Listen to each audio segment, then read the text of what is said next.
ನಮಸ್ಕಾರ. ಇಂದು ನಾವು ವಿಜ್ಞಾನ ವಿಷಯದ ಸೂಕ್ಷ್ಮಜೀವಿಗಳು, ಮಿತ್ರ ಮತ್ತು ಶತ್ರು ಈ ವಿಚಾರವಾಗಿ ತಿಳಿದುಕೊಳ್ಳೋಣ.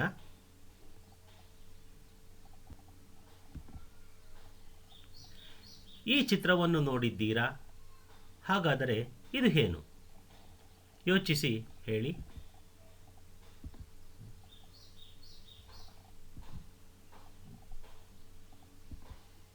ಇದುವೇ ಕರೋನಾ ವೈರಸ್. ಇದು ಇಡೀ ವಿಶ್ವದ ಜನಸಮುದಾಯವನ್ನು ಬಲಿ ಪಡೆಯುತ್ತಿರುವ ಸೂಕ್ಷ್ಮ ಜೀವಿ.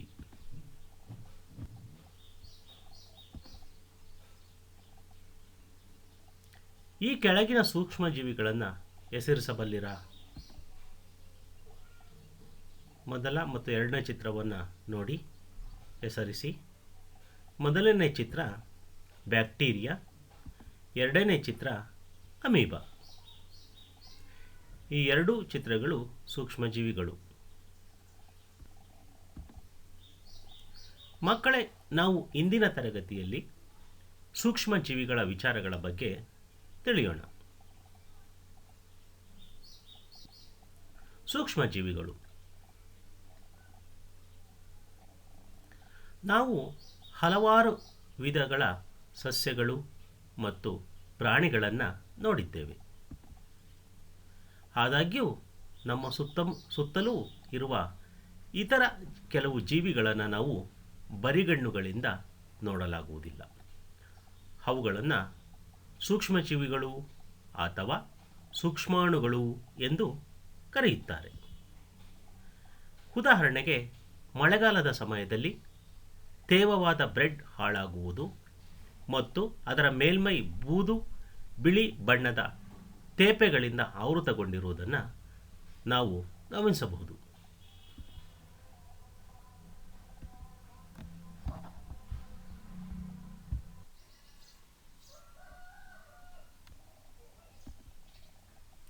ಸೂಕ್ಷ್ಮಜೀವಿಗಳನ್ನು ಸೂಕ್ಷ್ಮದರ್ಶಕದ ಸಹಾಯವಿಲ್ಲದೆ ನೋಡಲಾಗುವುದಿಲ್ಲ.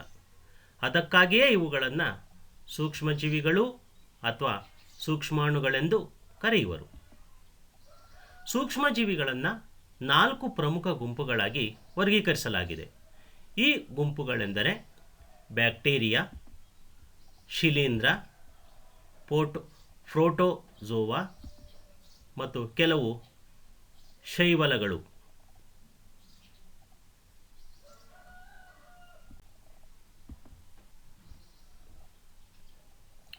ಸೂಕ್ಷ್ಮಜೀವಿಗಳು ಎಲ್ಲಿ ವಾಸಿಸುತ್ತವೆ?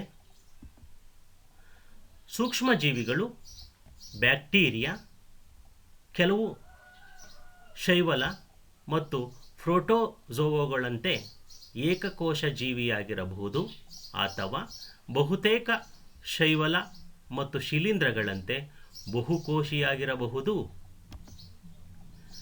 ಅವು ಶೀತ ಪ್ರದೇಶದಿಂದ ಹಿಡಿದು ಬಿಸಿನೀರ ಬುಗ್ಗೆಗಳಲ್ಲಿ ಮತ್ತು ಮರುಭೂಮಿಯಿಂದ ಹಿಡಿದು ಜೌಗು ಪ್ರದೇಶಗಳಂಥ ಎಲ್ಲ ವಿಧದ ವಾತಾವರಣದಲ್ಲಿ ಬದುಕಬಲ್ಲವು. ಅವು ಮಾನವರೂ ಸೇರಿದಂತೆ ಇತರ ಪ್ರಾಣಿಗಳ ದೇಹಗಳ ಒಳಗೂ ಸಹ ಕಂಡುಬರುತ್ತವೆ. ಕೆಲವು ಸೂಕ್ಷ್ಮಜೀವಿಗಳು ಇತರ ಜೀವಿಗಳ ಮೇಲೆ ಬೆಳೆಯುತ್ತವೆ ಮತ್ತು ಕೆಲವು ಸ್ವತಂತ್ರವಾಗಿ ಅಸ್ತಿತ್ವದಲ್ಲಿರುತ್ತವೆ.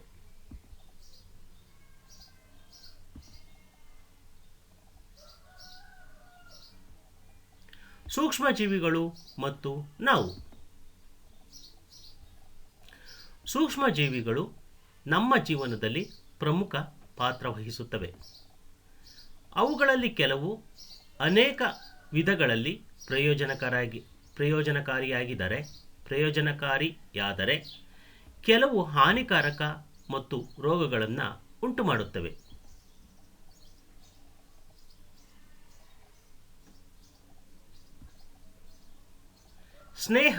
ಸ್ನೇಹಿ ಸೂಕ್ಷ್ಮಜೀವಿಗಳು. ಸೂಕ್ಷ್ಮಜೀವಿಗಳನ್ನು ವಿಭಿನ್ನ ಉದ್ದೇಶಗಳಿಗಾಗಿ ಬಳಸಲಾಗುತ್ತದೆ. ಮೊಸರು, ಬ್ರೆಡ್ ಮತ್ತು ಕೇಕ್ ತಯಾರಿಕೆಗೆ ಅವುಗಳನ್ನು ಬಳಸಲಾಗುತ್ತದೆ. ಅನಾದಿ ಕಾಲದಿಂದಲೂ ಸೂಕ್ಷ್ಮಜೀವಿಗಳನ್ನು ಮದ್ಯದ ಉತ್ಪಾದನೆಗೆ ಬಳಸಲಾಗುತ್ತದೆ. ಪರಿಸರವನ್ನು ಸ್ವಚ್ಛಗೊಳಿಸಲು ಅವುಗಳನ್ನು ಬಳಸಲಾಗುತ್ತದೆ. ಉದಾಹರಣೆಗೆ, ಬ್ಯಾಕ್ಟೀರಿಯಾಗಳು ಸಾವಯವ ತ್ಯಾಜ್ಯಗಳನ್ನು ಹಾನಿಕಾರವಲ್ಲದ ಮತ್ತು ಬಳಸಬಹುದಾದ ವಸ್ತುಗಳನ್ನಾಗಿ ವಿಂಗಡಿಸುತ್ತವೆ. ಬ್ಯಾಕ್ಟೀರಿಯಾಗಳನ್ನು ಔಷಧಗಳ ತಯಾರಿಕೆಯಲ್ಲೂ ಬಳಸಲಾಗುತ್ತದೆ. ಇವುಗಳು ನೈಟ್ರೋಜನ್ನನ್ನು ಸ್ಥಿರೀಕರಿಸಿ ಮಣ್ಣಿನ ಫಲವತ್ತತೆಯನ್ನು ಹೆಚ್ಚಿಸುವುದರಿಂದ ಕೃಷಿಯಲ್ಲಿ ಹೆಚ್ಚಾಗಿ ಬಳಸುವರು.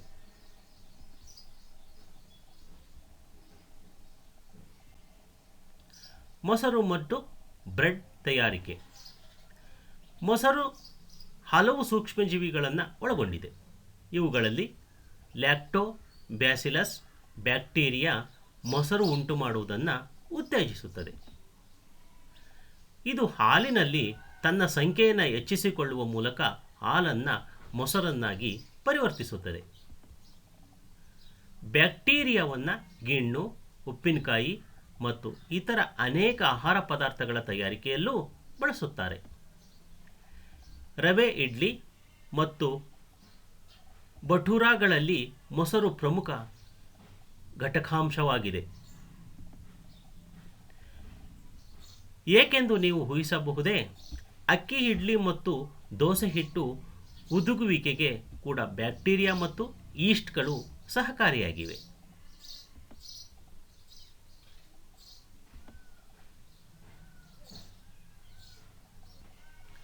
ಸೂಕ್ಷ್ಮಜೀವಿಗಳ ವಾಣಿಜ್ಯ ಬಳಕೆ.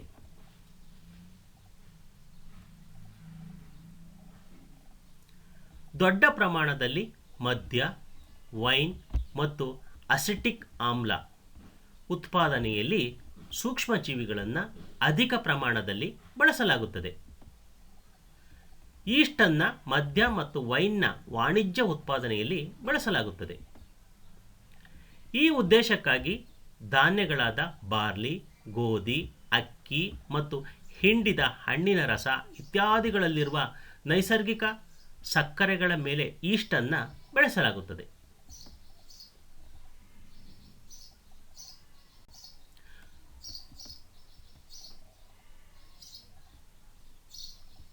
ಸಕ್ಕರೆಯು ಈಸ್ಟ್ನಿಂದ ಮದ್ಯವಾಗಿ ಪರಿವರ್ತನೆಯಾದಾಗ ಉಂಟಾದ ಮದ್ಯದ ವಾಸನೆಯಾಗಿದೆ. ಸಕ್ಕರೆಯು ಆಲ್ಕೋಹಾಲ್ ಆಗಿ ಪರಿವರ್ತನೆಯಾಗುವ ಈ ಪ್ರಕ್ರಿಯೆಯನ್ನು ಹುದುಗುವಿಕೆ ಎಂದು ಕರೆಯುತ್ತಾರೆ. 1857ರಲ್ಲಿ ಲೂಯಿ ಪ್ಯಾಶ್ಚರ್ ಹುದುಗುವಿಕೆಯನ್ನು ಅನ್ವೇಷಿಸಿದರು.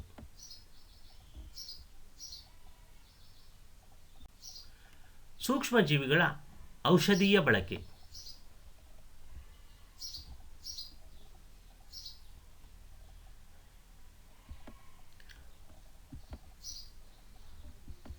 ನೀವು ಅನಾರೋಗ್ಯಕ್ಕೆ ತುತ್ತಾದಾಗ ವೈದ್ಯರು ನಿಮಗೆ ಕೆಲವು ಪ್ರತಿಜೈವಿಕ ಮಾತ್ರೆಗಳನ್ನೋ, ಕ್ಯಾಪ್ಸೂಲ್ಗಳನ್ನೋ ಅಥವಾ ಪೆನ್ಸಿಲಿನ್ನಂತಹ ಚುಚ್ಚುಮದ್ದುಗಳನ್ನು ಕೊಡಬಹುದು. ಈ ಔಷಧಿಗಳ ಆಕಾರ ಸೂಕ್ಷ್ಮಜೀವಿಗಳಾಗಿವೆ. ಈ ಔಷಧಿಗಳು ರೋಗಕಾರಕ ಸೂಕ್ಷ್ಮಜೀವಿಗಳನ್ನು ಕೊಲ್ಲುತ್ತವೆ ಅಥವಾ ಅವುಗಳ ಬೆಳವಣಿಗೆಯನ್ನು ನಿಲ್ಲಿಸುತ್ತವೆ. ಅಂತಹ ಔಷಧಿಗಳನ್ನು ಪ್ರತಿಜೈವಿಕಗಳೆಂದು ಕರೆಯಲಾಗುತ್ತದೆ. ಇತ್ತೀಚಿನ ದಿನಗಳಲ್ಲಿ ಹಲವಾರು ಪ್ರತಿಜೈವಿಕಗಳನ್ನು ಬ್ಯಾಕ್ಟೀರಿಯಾ ಮತ್ತು ಶಿಲೀಂಧ್ರಗಳಿಂದ ಉತ್ಪಾದಿಸಲಾಗುತ್ತದೆ. ಸಾಮಾನ್ಯವಾಗಿ ತಿಳಿದಿರುವ ಕೆಲವು ಪ್ರತಿಜೈವಿಕಗಳಾದ ಸ್ಟ್ರೆಪ್ಟೊಮೈಸಿನ್, ಟೆಟ್ರಾಸೈಕ್ಲಿನ್ ಮತ್ತು ಎರಿಥ್ರೊಮೈಸಿನ್ಗಳನ್ನು ಶಿಲೀಂಧ್ರ ಮತ್ತು ಬ್ಯಾಕ್ಟೀರಿಯಾಗಳಿಂದ ತಯಾರಿಸಲಾಗುತ್ತದೆ. ನಿರ್ದಿಷ್ಟ ಸೂಕ್ಷ್ಮಜೀವಿಗಳನ್ನು ಬೆಳೆಸಿ ಪ್ರತಿಜೈವಿಕಗಳನ್ನು ಉತ್ಪಾದಿಸಲಾಗುತ್ತದೆ ಮತ್ತು ವಿವಿಧ ರೋಗಗಳನ್ನು ಗುಣಪಡಿಸಲು ಬಳಸಲಾಗುತ್ತದೆ.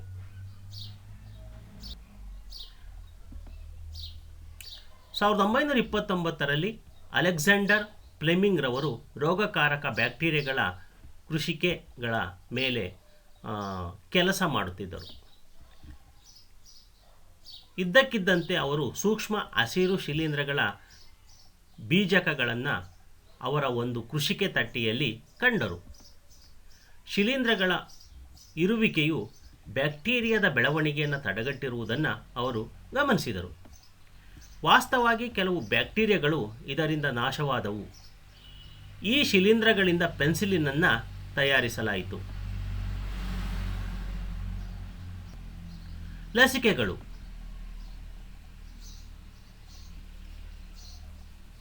ನಮ್ಮ ದೇಹವನ್ನು ರೋಗಕಾರಕ ಸೂಕ್ಷ್ಮಜೀವಿಯು ಪ್ರವೇಶಿಸಿದಾಗ ದೇಹವು ಅದರೊಂದಿಗೆ ಹೋರಾಡಲು ಪ್ರತಿಕಾಯಗಳನ್ನು ಉತ್ಪತ್ತಿ ಮಾಡುತ್ತದೆ. ಅದೇ ಸೂಕ್ಷ್ಮಜೀವಿಯು ಮತ್ತೊಮ್ಮೆ ಪ್ರವೇಶಿಸಿದಾಗ ಹೇಗೆ ಹೋರಾಡಬೇಕು ಎಂಬುದನ್ನು ದೇಹವೂ ಸಹ ನೆನಪಿಸಿಕೊಳ್ಳುತ್ತದೆ. ಒಂದೊಮ್ಮೆ ಸತ್ತ ಅಥವಾ ದುರ್ಬಲ ಸೂಕ್ಷ್ಮಜೀವಿಗಳನ್ನು ಒಂದು ಆರೋಗ್ಯಕಾರಕ ದೇಹಕ್ಕೆ ಸೇರಿಸಿದಾಗ ಆ ದೇಹವು ಸೂಕ್ತ ಪ್ರತಿಕಾಯಗಳನ್ನು ಉತ್ಪಾದಿಸಿ ಹೋರಾಟ ನಡೆಸುತ್ತದೆ ಮತ್ತು ಅವುಗಳನ್ನು ಕೊಲ್ಲುತ್ತದೆ. ಈ ಪ್ರತಿಕಾಯಗಳು ದೇಹಗಳಲ್ಲಿ ಉಳಿಯುವುದರಿಂದ ರೋಗಗಳಿಗೆ ಕಾರಣವಾಗುವ ಸೂಕ್ಷ್ಮಜೀವಿಗಳಿಂದ ನಮಗೆ ಯಾವಾಗಲೂ ರಕ್ಷಣೆ ನೀಡುತ್ತದೆ. ಲಸಿಕೆಯೊಂದು ಹೀಗೆ ಕೆಲಸ ಮಾಡುತ್ತದೆ. ಕಾಲರಾ, ಕ್ಷಯ, ಸಿಡುಬು, ಹೆಪಟೈಟಿಸ್ ಸೇರಿದಂತೆ ಅನೇಕ ರೋಗಗಳನ್ನು ಪ್ರತಿರಕ್ಷಣೆ ಮೂಲಕ ತಡೆಯಬಹುದು. ಎಡ್ವರ್ಡ್ ಜೆನ್ನರ್ ಅವರು 1798ರಲ್ಲಿ ಸಿಡುಬು ರೋಗಕ್ಕೆ ಲಸಿಕೆಯನ್ನು ಕಂಡುಹಿಡಿದುದನ್ನು ನಾವು ನೆನಪಿಸಿಕೊಳ್ಳಬಹುದು. ಮಣ್ಣಿನ ಫಲವತ್ತತೆಯನ್ನು ಹೆಚ್ಚಿಸುವುದು ಮತ್ತು ಪರಿಸರವನ್ನು ಸ್ವಚ್ಛಗೊಳಿಸುವುದರಲ್ಲಿಯೂ ಸಹ ಸೂಕ್ಷ್ಮಜೀವಿಗಳು ಸಹಕಾರಿಯಾಗಿವೆ. ಕೆಲವು ಬ್ಯಾಕ್ಟೀರಿಯಾಗಳು ಮಣ್ಣನ್ನು ಉತ್ತಮಗೊಳಿಸಲು ಮತ್ತು ಅದರ ಫಲವತ್ತತೆಯನ್ನು ಹೆಚ್ಚಿಸಲು ವಾತಾವರಣದಿಂದ ನೈಟ್ರೋಜನ್ನನ್ನು ಸ್ಥಿರಗೊಳಿಸುತ್ತವೆ. ಈ ಸೂಕ್ಷ್ಮಜೀವಿಗಳನ್ನು ಸಾಮಾನ್ಯವಾಗಿ ಜೈವಿಕ ನೈಟ್ರೋಜನ್ ಸ್ಥಿರೀಕರಣ ನಡೆಸುವ ಜೀವಿಗಳು ಎನ್ನಲಾಗಿದೆ.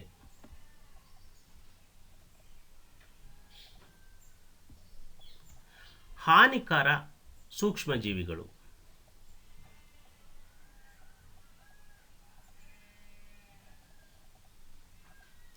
ಸೂಕ್ಷ್ಮಜೀವಿಗಳು ಅನೇಕ ರೀತಿಯಲ್ಲಿ ಹಾನಿಕಾರಕಗಳಾಗಿವೆ. ಕೆಲವು ಸೂಕ್ಷ್ಮಜೀವಿಗಳು ಮನುಷ್ಯರಲ್ಲಿ, ಸಸ್ಯಗಳಲ್ಲಿ ಮತ್ತು ಪ್ರಾಣಿಗಳಲ್ಲಿ ರೋಗಗಳನ್ನು ಉಂಟುಮಾಡುತ್ತವೆ. ಈ ರೀತಿಯ ರೋಗಗಳನ್ನು ಉಂಟುಮಾಡುವ ಸೂಕ್ಷ್ಮಜೀವಿಗಳನ್ನು ರೋಗಕಾರಕ ಜೀವಿಗಳು ಎನ್ನಲಾಗುತ್ತದೆ. ಕೆಲವು ಸೂಕ್ಷ್ಮಜೀವಿಗಳು ಆಹಾರ, ಬಟ್ಟೆ ಮತ್ತು ಚರ್ಮದ ವಸ್ತುಗಳನ್ನು ಹಾಳು ಮಾಡುತ್ತವೆ. ಮಾನವರಲ್ಲಿ ರೋಗಕ್ಕೆ ಕಾರಣವಾಗುವ ಸೂಕ್ಷ್ಮಜೀವಿಗಳು ನಾವು ಉಸಿರಾಡುವ ಗಾಳಿಯ ಮೂಲಕ, ಕುಡಿಯುವ ನೀರಿನ ಮೂಲಕ ಅಥವಾ ತಿನ್ನುವ ಆಹಾರದ ಮೂಲಕ ರೋಗಕಾರಕ ಜೀವಿಗಳು ನಮ್ಮ ದೇಹವನ್ನು ಪ್ರವೇಶಿಸುತ್ತವೆ. ಉದಾಹರಣೆಗೆ ಕೊರೋನಾದಂತಹ ಸೂಕ್ಷ್ಮಜೀವಿಗಳನ್ನು ನಾವು ಕಾಣಬಹುದು. ಮಾನವರಲ್ಲಿ ರೋಗಕ್ಕೆ ಕಾರಣವಾಗುವ ಸೂಕ್ಷ್ಮಜೀವಿಗಳು. ರೋಗ ಉಂಟು ಮಾಡುವ ಸೂಕ್ಷ್ಮಜೀವಿಗಳಿಗೆ ವಾಹಕಗಳಂತೆ ವರ್ತಿಸುವ ಕೆಲವು ಕೀಟಗಳು ಮತ್ತು ಪ್ರಾಣಿಗಳಿವೆ. ನೊಣ ಅಂತಹ ಒಂದು ವಾಹಕ. ಹೊಲಸು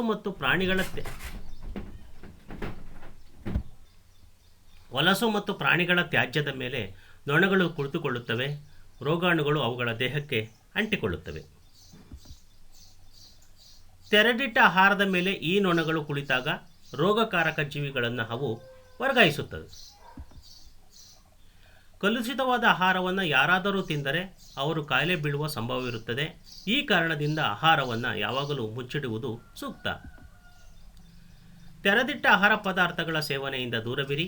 ಮಲೇರಿಯಾ ಉಂಟುಮಾಡುವ ಪರೋಪಜೀವಿ ಪ್ಲಾಸ್ಮೋಡಿಯಂ ಅನ್ನು ಒಯ್ಯುವ ಅನಾಫಿಲಿಸ್ ಎಂಬ ಹೆಣ್ಣು ಸೊಳ್ಳೆಯು ವಾಹಕಗಳಿಗೆ ಇನ್ನೊಂದು ಉದಾಹರಣೆಯಾಗಿದೆ. ಹೆಣ್ಣು ಈಡಿಪಸ್ ಸೊಳ್ಳೆಯು ಡೆಂಗ್ಯೂ ವೈರಸ್ನ ವಾಹಕವಾಗಿದೆ.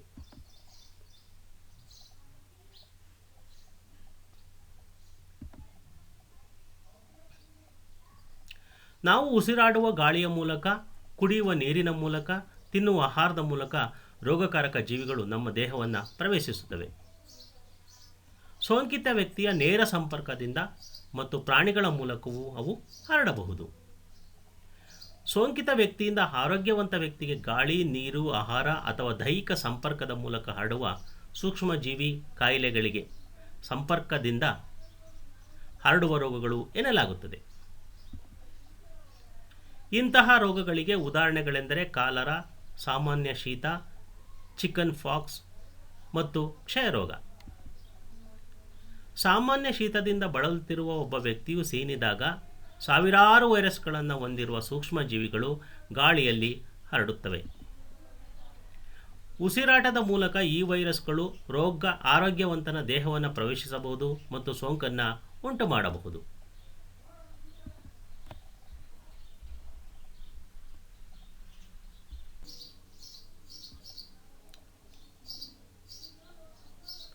ಸೂಕ್ಷ್ಮಜೀವಿಗಳಿಂದ ಸೂಕ್ಷ್ಮಜೀವಿಗಳಿಂದುಂಟಾಗುವ ರೋಗಗಳು.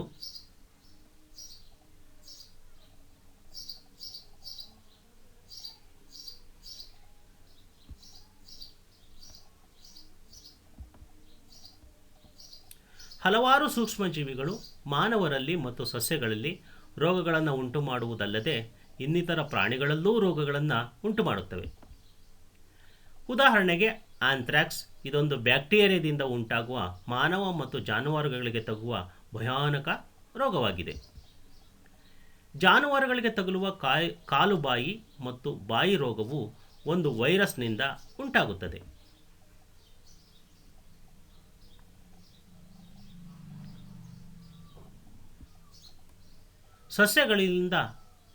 ಸಸ್ಯಗಳಿಗೆ ರೋಗ ಉಂಟು ಮಾಡುವ ಸೂಕ್ಷ್ಮಜೀವಿಗಳು. ಹಲವಾರು ಸೂಕ್ಷ್ಮಜೀವಿಗಳು ಗೋಧಿ, ಭತ್ತ, ಆಲೂಗಡ್ಡೆ, ಕಬ್ಬು, ಕಿತ್ತಳೆ, ಸೇಬು ಮತ್ತು ಇತರ ಸಸ್ಯಗಳಲ್ಲಿ ರೋಗಗಳನ್ನು ಉಂಟುಮಾಡುತ್ತವೆ. ರೋಗಗಳು ಬೆಳೆಗಳ ಇಳುವರಿಯನ್ನು ಕುಂಠಿತಗೊಳಿಸುತ್ತವೆ. ಈ ರೀತಿಯ ಕೆಲವು ಸಸ್ಯ ರೋಗಗಳಿಗಾಗಿ ಸೂಕ್ಷ್ಮ ಅಣುಗಳನ್ನು ಕೊಲ್ಲುವ ನಿರ್ದಿಷ್ಟ ರಾಸಾಯನಿಕಗಳನ್ನು ಬಳಸುವುದರಿಂದ ಅವುಗಳನ್ನು ನಿಯಂತ್ರಿಸಬಹುದು. ಚಿತ್ರದಲ್ಲಿ ನಾವು ಸಿಟ್ರಸ್ ಕ್ಯಾಂಟರ್ ಎನ್ನುವ ರೋಗ ಬ್ಯಾಕ್ಟೀರಿಯಾದಿಂದ ಗಾಳಿಯ ಮೂಲಕ ಹರಡುತ್ತದೆ. ಗೋಧಿಯ ತುಕ್ಕು ರೋಗ ಶಿಲೀಂಧ್ರಗಳಿಂದ ಗಾಳಿಯ ಮೂಲಕ ಹರಡುತ್ತದೆ. ಬೆಂಡೆಗಿಳದ ಹಳದಿ ನಾಳ ಮೊಸಾಯಿಕ್ ರೋಗ ಇದು ವೈರಸ್ನಿಂದ ಹರಡುತ್ತದೆ. ವೈರಸ್ ಸೂಕ್ಷ್ಮಜೀವಿಯಿಂದ ಕೀಟಗಳಿಂದ ಹರಡುತ್ತದೆ. ಆಹಾರ ವಿಷವಾಗುವಿಕೆ. ಕೆಲವು ಸೂಕ್ಷ್ಮಜೀವಿಗಳಿಂದಾಗಿ ಹಾಳಾದ ಆಹಾರ ಸೇವನೆಯಿಂದ ಆಹಾರ ವಿಷಮಯ ಎಂಬ ಪರಿಸ್ಥಿತಿ ಉಂಟಾಗುತ್ತದೆ. ನಮ್ಮ ಆಹಾರದ ವೇಳೆ ಬೆಳೆಯುವ ಸೂಕ್ಷ್ಮಜೀವಿಗಳು ಕೆಲವೊಮ್ಮೆ ವಿಷಕಾರಿ ಪದಾರ್ಥಗಳನ್ನು ಉತ್ಪಾದಿಸುತ್ತವೆ. ಇವುಗಳು ಆಹಾರಗಳನ್ನು ವಿಷಯುಕ್ತವಾಗಿ ಮಾಡುವುದರ ಮೂಲಕ ಗಂಭೀರವಾದ ಕಾಯಿಲೆಗಳನ್ನೂ ಸಹ ಸಾವನ್ನೂ ಕೂಡ ಉಂಟು ಮಾಡಬಹುದು. ಆದ್ದರಿಂದ ಆಹಾರವು ಹಾಳಾಗುವುದನ್ನು ತಪ್ಪಿಸಲು ನಾವು ಆಹಾರವನ್ನು ಸಂರಕ್ಷಿಸುವುದು ಅತ್ಯಂತ ಪ್ರಮುಖವಾಗಿದೆ.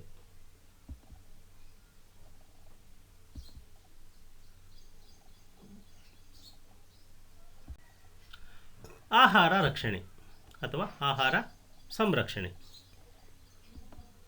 ರಾಸಾಯನಿಕ ವಿಧಾನ. ಉಪ್ಪು ಮತ್ತು ಖಾದ್ಯ ತೈಲಗಳು ಸೂಕ್ಷ್ಮಜೀವಿಗಳ ಬೆಳವಣಿಗೆಯನ್ನು ತಡೆಗಟ್ಟಲು ಸಾಮಾನ್ಯವಾಗಿ ಬಳಸುವ ರಾಸಾಯನಿಕಗಳಾಗಿವೆ. ಆದ್ದರಿಂದ ಇವುಗಳನ್ನು ಸಂರಕ್ಷಕಗಳು ಎನ್ನುತ್ತೇವೆ. ನಾವು ಉಪ್ಪು ಅಥವಾ ಆಮ್ಲ ಸಂರಕ್ಷಕಗಳನ್ನು ಉಪ್ಪಿನಕಾಯಿಗೆ ಸೇರಿಸುತ್ತೇವೆ. ಸೋಡಿಯಂ ಬೆಂಜೋಯೇಟ್ ಮತ್ತು ಸೋಡಿಯಂ ಮೆಟಾಬೈಸಲ್ಫೈಟ್ಗಳು ರೂಢಿಯಲ್ಲಿರುವ ಸಂರಕ್ಷಕಗಳಾಗಿವೆ. ಇವುಗಳು ಜಾಮ್ ಮತ್ತು ಹಣ್ಣಿನ ರಸಗಳ ಹಾಳಾಗುವಿಕೆಯನ್ನು ತಡೆಗಟ್ಟಲು ಸಹ ಬಳಕೆಯಲ್ಲಿವೆ. ಅಡಿಗೆ ಉಪ್ಪಿನಿಂದ ಸಂರಕ್ಷಣೆ. ಮಾಂಸ ಮತ್ತು ಮೀನನ್ನು ಸಂರಕ್ಷಿಸಲು ಅನೇಕ ವರ್ಷಗಳಿಂದ ಅಡಿಗೆ ಉಪ್ಪನ್ನು ಬಳಸಲಾಗುತ್ತದೆ. ಬ್ಯಾಕ್ಟೀರಿಯಾದ ಬೆಳವಣಿಗೆಯನ್ನು ತಡೆಗಟ್ಟಲು ಮಾಂಸ ಮತ್ತು ಮೀನನ್ನು ಶುಷ್ಕ ಉಪ್ಪಿನಿಂದ ಸಂರಕ್ಷಿಸಲಾಗುತ್ತದೆ. ನೆಲ್ಲಿಕಾಯಿ, ಮಾವಿನಕಾಯಿ, ಹುಣಸೆಹಣ್ಣು ಇತ್ಯಾದಿಗಳಿಂದ ಸಂರಕ್ಷಿಸಲೂ ಸಹ ಉಪ್ಪನ್ನು ಹಚ್ಚುವ ವಿಧಾನವು ಬಳಕೆಯಲ್ಲಿದೆ. ಸಕ್ಕರೆಯಿಂದ ಸಂರಕ್ಷಣೆ. ಜಾಮ್, ಜೆಲ್ಲಿ ಮತ್ತು ಹಣ್ಣಿನ ರಸಗಳು ಸಕ್ಕರೆಯಿಂದ ಸಂರಕ್ಷಿಸಲ್ಪಡುತ್ತವೆ. ಸಕ್ಕರೆಯು ತೇವಾಂಶದ ಪ್ರಮಾಣವನ್ನು ಕಡಿಮೆ ಮಾಡುವುದರ ಮೂಲಕ ಆಹಾರವನ್ನು ಹಾಳು ಮಾಡುವ ಬ್ಯಾಕ್ಟೀರಿಯಾದ ಬೆಳವಣಿಗೆಯನ್ನು ತಡೆಗಟ್ಟಬಹುದು. ಎಣ್ಣೆ ಮತ್ತು ವಿನೆಗರ್ಗಳಿಂದ ಸಂರಕ್ಷಣೆ. ಎಣ್ಣೆ ಮತ್ತು ವಿನೆಗರ್ಗಳ ಬಳಕೆಯು ಉಪ್ಪಿನಕಾಯಿಯ ಕೆಡುವಿಕೆಯನ್ನು ತಪ್ಪಿಸುತ್ತದೆ, ಏಕೆಂದರೆ ಈ ರೀತಿಯ ಪರಿಸರದಲ್ಲಿ ಬ್ಯಾಕ್ಟೀರಿಯಾ ಬದುಕಲಾರವು. ತರಕಾರಿಗಳು, ಹಣ್ಣುಗಳು, ಮೀನು ಮತ್ತು ಮಾಂಸಗಳನ್ನು ಸಾಮಾನ್ಯವಾಗಿ ಈ ವಿಧಾನದಿಂದ ಸಂರಕ್ಷಿಸಲಾಗುತ್ತದೆ.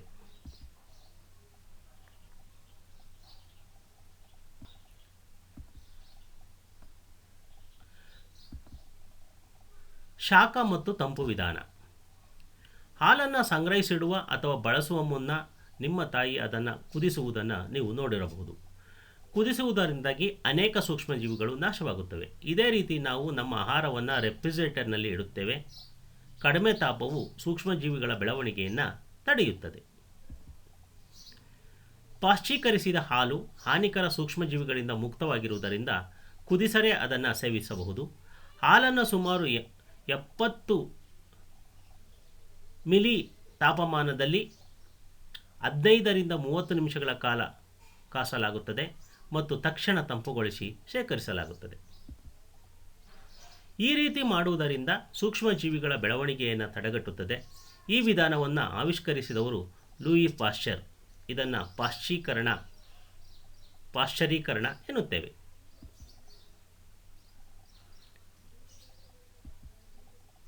ಚಿತ್ರದಲ್ಲಿ ಸಂರಕ್ಷಣೆಯ ವಿಧಾನವನ್ನು ನಾವು ವೀಕ್ಷಿಸಬಹುದು.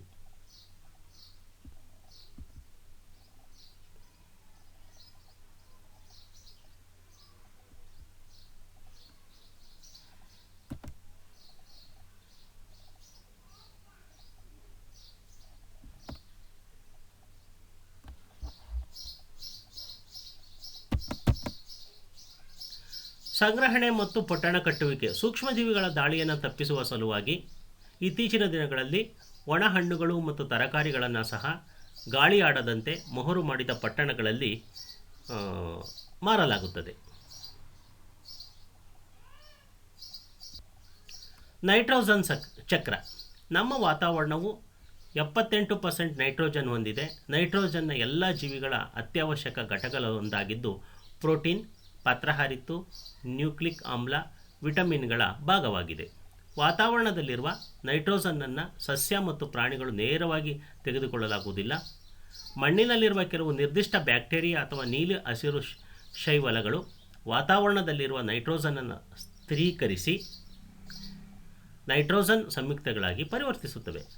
ನೈಟ್ರೋಜನ್ ಸಸ್ಯಗಳಿಗೆ ಅವುಗಳ ಬೇರಿನ ವ್ಯವಸ್ಥೆಯ ಮೂಲಕ ಬಳಕೆಗೆ ಒದಗಿಸುತ್ತದೆ. ನಂತರ ನೈಟ್ರೋಜನ್ ಸಸ್ಯ ಪ್ರೋಟೀನ್ಗಳು ಹಾಗೂ ಇತರ ಸಂಯುಕ್ತಗಳ ಸಂಶ್ಲೇಷಣೆಯಲ್ಲಿ ಬಳಕೆಯಾಗುತ್ತದೆ.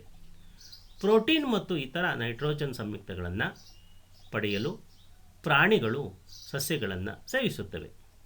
ನೈಟ್ರೋಜನ್ ಚಕ್ರವನ್ನು ನಾವು ಇಲ್ಲಿ ಗಮನಿಸಬಹುದು.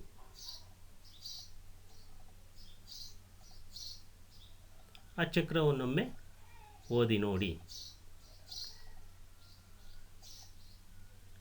ಮಣ್ಣಿನಲ್ಲಿರುವ ಸಂಯುಕ್ತಗಳು, ಹೀರಿಕೆ ಸಸ್ಯಗಳಿಂದ, ಪ್ರಾಣಿಗಳಿಂದ ಸಸ್ಯಗಳ ಸಂರಕ್ಷಣೆ, ವಿಸರ್ಜನೆ ಮತ್ತು ಸಾವಿನಿಂದ ಉಂಟಾಗುವ ನೈಟ್ರೋಜನ್ ಯುಕ್ತ ತ್ಯಾಜ್ಯಗಳು. ಅದು ರೊಟೇಷನ್ ಆಗ್ತಾ ಹೋಗುತ್ತೆ. ಹಾಗೆ ಮುಖ್ಯ ಅಂಶಗಳು. ಸೂಕ್ಷ್ಮಜೀವಿಗಳು ತುಂಬ ಚಿಕ್ಕದಾಗಿವೆ ಮತ್ತು ಬರಿಗಣ್ಣಿಗೆ ಕಾಣುವುದಿಲ್ಲ. ಸೂಕ್ಷ್ಮಜೀವಿಗಳು ಅತಿ ತಂಪು ಹವಾಮಾನದಿಂದ ಹಿಡಿದು ಬಿಸಿ ನೀರಿನ ಬುಗ್ಗೆಗಳು ಮತ್ತು ಮರುಭೂಮಿಗಳಿಂದ ಹಿಡಿದು ಜೌಗು ಪ್ರದೇಶಗಳಂಥ ಎಲ್ಲ ವಿಧವಾದ ವಾತಾವರಣದಲ್ಲಿ ಬದುಕಬಲ್ಲವು. ಸೂಕ್ಷ್ಮಜೀವಿಗಳು ಗಾಳಿ, ನೀರಿನಲ್ಲಿ ಕಂಡುಬರುತ್ತವೆ. ಸಸ್ಯ ಮತ್ತು ಪ್ರಾಣಿಗಳ ದೇಹಗಳ ಒಳಗೂ ಸಹ ಕಂಡುಬರುತ್ತವೆ. ಬ್ಯಾಕ್ಟೀರಿಯಾ, ಶಿಲೀಂಧ್ರ, ಪ್ರೋಟೋಜೋವಾ ಮತ್ತು ಕೆಲವು ಶೈವಲಗಳು ಸೂಕ್ಷ್ಮಜೀವಿಗಳ ಗುಂಪಿಗೆ ಸೇರಿವೆ. ಔಷಧಗಳು ಮತ್ತು ಆಲ್ಕೋಹಾಲ್ಗಳ ವಾಣಿಜ್ಯ ಉತ್ಪಾದನೆಗೆ ಕೆಲವು ಸೂಕ್ಷ್ಮಜೀವಿಗಳು ಉಪಯುಕ್ತವಾಗಿವೆ. ಕೆಲವು ಸೂಕ್ಷ್ಮಜೀವಿಗಳು ಸಾವಯವ ತ್ಯಾಜ್ಯ, ಸತ್ತ ಸಸ್ಯಗಳು ಮತ್ತು ಪ್ರಾಣಿಗಳನ್ನು ಸರಳ ವಸ್ತುಗಳಾಗಿ ವಿಘಟಿಸಿ ಪರಿಸರವನ್ನು ಸ್ವಚ್ಛಗೊಳಿಸುತ್ತವೆ. ನಮ್ಮ ಆಹಾರದ ಮೇಲೆ ಕೆಲವು ಸೂಕ್ಷ್ಮಜೀವಿಗಳು ಬೆಳೆಯುತ್ತವೆ ಮತ್ತು ಆಹಾರದಲ್ಲಿ ವಿಷವನ್ನು ಉತ್ಪತ್ತಿ ಮಾಡುತ್ತವೆ. ಮಣ್ಣಿನಲ್ಲಿರುವ ಕೆಲವು ಬ್ಯಾಕ್ಟೀರಿಯಾ ಅಥವಾ ನೀಲಿ ಹಸಿರು ಶೈವಲಗಳು ವಾತಾವರಣದಿಂದ ನೈಟ್ರೋಜನ್ನನ್ನು ಸ್ವೀಕರಿಸಿ ನೈಟ್ರೋಜನ್ ಸಂಯುಕ್ತಗಳಾಗಿ ಪರಿವರ್ತಿಸುತ್ತವೆ. ಈಗ ಒಂದಷ್ಟು ಪ್ರಶ್ನೆಗಳಿಗೆ ಉತ್ತರವನ್ನು ಕಂಡುಹಿಡ್ಕೊಳ್ಳೋಣ. ಬಿಟ್ಟ ಸ್ಥಳಗಳನ್ನ ಸೂಕ್ತ ಉತ್ತರದಿಂದ ತುಂಬಿ. ಜೀವಿಗಳನ್ನು ಡ್ಯಾಶ್ ಸಹಾಯದಿಂದ ಕಾಣಬಹುದು. ಮಣ್ಣಿನ ಫಲವತ್ತತೆಯನ್ನು ಹೆಚ್ಚಿಸಲು ನೀಲಿ ಹಸಿರು ಶೈವಲಗಳು ಗಾಳಿಯಿಂದ ನೇರ